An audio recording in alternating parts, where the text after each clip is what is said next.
um caso de um colega meu falando que durante a intubação orotraqueal, durante a intubação foi tudo bem, só que logo em seguida, após a conexão na ventilação mecânica, o paciente parou.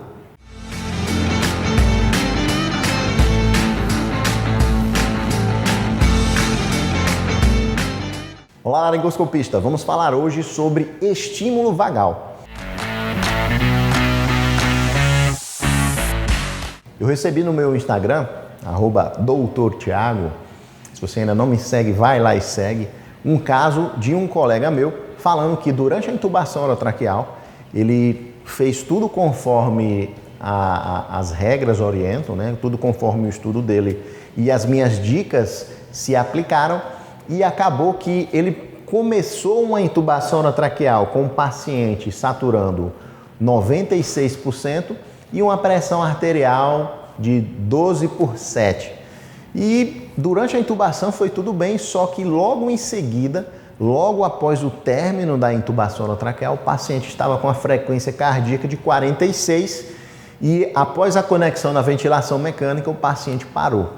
E ele me perguntou: Tiago, o que é que eu posso fazer para evitar isso? E esse paciente parou e não retornou. Depois que houve esse evento aí, infelizmente ele faleceu.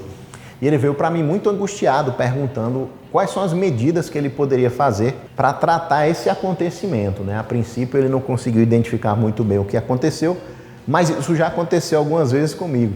E trata-se do estímulo vagal. É um estímulo causado por uma tração mecânica, na maioria das vezes. Algumas pessoas possuem uma sensibilidade aumentada a essas trações que podem acontecer na maioria dos lugares do corpo, certo? Envolvendo principalmente vísceras, envolvendo órgãos internos e também pode acontecer durante a intubação orotraqueal, a laringoscopia.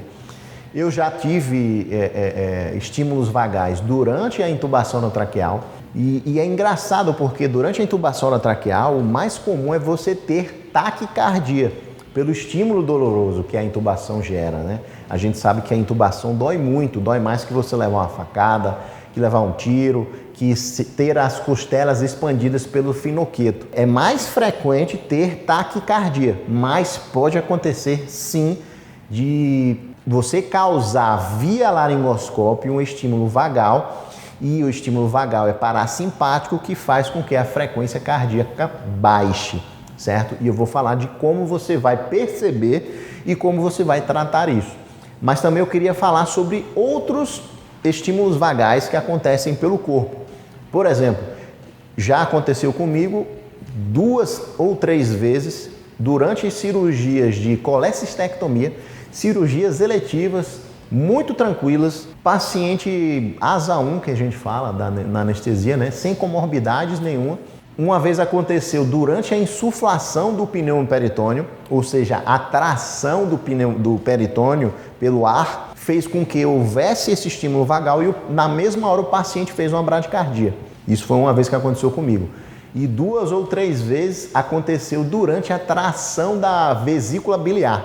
Na cirurgia de vesícula, né, que é a colecistectomia, chega um momento que o cirurgião ele precisa pegar no fundo da vesícula biliar e traciona ela, para que ele comece a descolar ela do fígado. A vesícula biliar é aderida ao fígado e ele precisa sair descolando. E no momento dessa tração da vesícula biliar, o paciente teve uma bradicardia nesse momento, por causa dessa tração mecânica. Já aconteceu comigo também durante uma curetagem uterina. Às vezes o ginecologista obstetra, ele pinça o colo do útero e traciona também. E acaba que essa situação gerou uma bradicardia na paciente. Na hora eu percebi, e você precisa fazer o que quando isso acontecer, né? Em primeiro lugar, cessar o estímulo mecânico. Se é uma tração do colo do útero, se é o pneu peritônio, se é a tração da vesícula, se é a laringoscopia, você precisa parar. Só que aí, antes disso, antes de você saber o que está acontecendo, você precisa identificar o que está acontecendo. Então é muito importante que você, médico, durante o procedimento, aumente o volume da saturação de oxigênio. É muito comum nas UTIs, às vezes na emergência tem muito alarme, tem muito barulho, né? E acaba que nós ficamos ou dessensibilizados em relação aos sons que existem ali, ou então o monitor fica no silencioso. e acaba que você inicia o procedimento e o monitor silencioso e você está perdendo um sexto sentido que nós devemos desenvolver, que é em relação ao barulho que o monitor está fazendo, ao bip. Ele dá informações tanto em relação à frequência cardíaca, tanto em relação à saturação de oxigênio. Então é uma arma fundamental que você precisa ter, que é esse barulho. Às vezes eu, Thiago, como anestesista, eu estou aqui anotando a ficha, eu estou conversando com a paciente e eu sei que ela está fazendo uma bradicardia, eu sei que ela está fazendo uma taquicardia, porque eu já tenho isso automático na minha cabeça. Eu consigo sentir se ela está taquicardizando ou bradicardizando sem nem olhar para o monitor. Isso é algo que você tem que treinar na sua cabeça, ter esse feeling. A partir de agora você tem essa consciência. Só um parêntese aqui, uma outra coisa que você precisa fazer durante os procedimentos é diminuir a frequência da aferição da pressão arterial não invasiva. Geralmente nos monitores de UTI, enfermagem, emergências, a frequência da monitorização da pressão arterial não invasiva é de 15 em 15 minutos, 30 em 30 minutos, mas tudo bem, se o paciente não está com nenhum procedimento ativo, até que é justo, né, essa frequência aí. Porém, se você vai passar um acesso central, se você está fazendo um procedimento, se você vai fazer uma intubação orotraqueal, você precisa diminuir esse espaçamento. 3 em 3 minutos, 5 em 5 minutos é muito factível, vai lhe ajudar muito. Então, ó, já coloca na sua cabeça, o Tiagão falou para eu mudar duas coisas. Primeiro, vamos aumentar o tom do oxímetro de pulso. O tom não, né? O volume. Vamos aumentar o volume da oximetria de pulso. E existem alguns monitores, ainda uma terceira observação, um refinamento máximo aí para você. Existem alguns monitores que ele baseia-se o bip, né, o tom do bip, pela frequência cardíaca. E isso é um padrão do monitor, tá? Só que você pode fazer uma modificação para ele basear esse bip, esse barulho aí, esse som, pela saturação de oxigênio.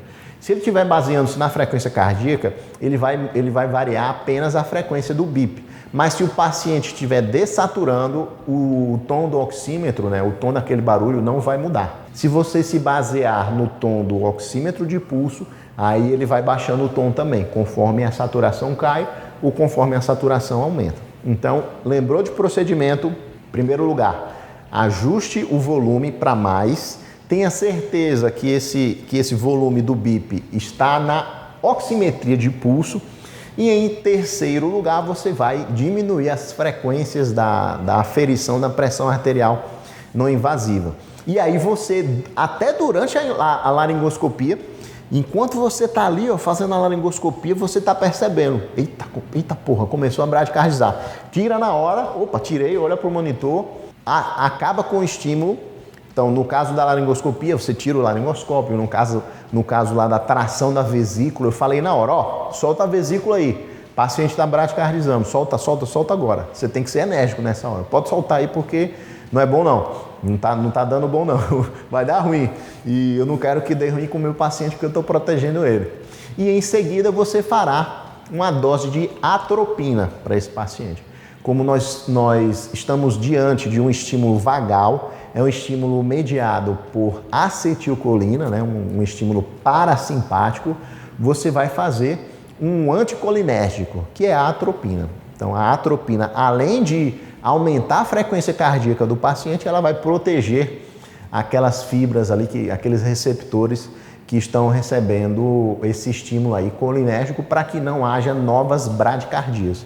Você pode fazer de meio a 1 miligrama de atropina, que vai muito bem, vai bloquear completamente novas possibilidades de estímulos vagais, certo? Então, para esse meu colega, qual foi a resposta que eu dei? Ó, você precisa ter mais consciência durante a intubação orotraqueal. Falei sobre o volume, falei sobre a atropina, isso acontece de vez em quando, você precisa estar atento em relação a isso daí. Fechado? Se você aprendeu algo interessante, se você aprendeu algo legal comigo neste vídeo, peço a gentileza aí de apertar no like, de retribuir essa troca de informações, fazendo o nosso canal crescer. Maravilha? Se você quer aprender comigo, quer conhecer mais os meus treinamentos, no link da descrição desse vídeo tem uma série de cursos aí para você fazer e se aprimorar comigo. Grande abraço do seu amigo Thiago e até a próxima. Tchau!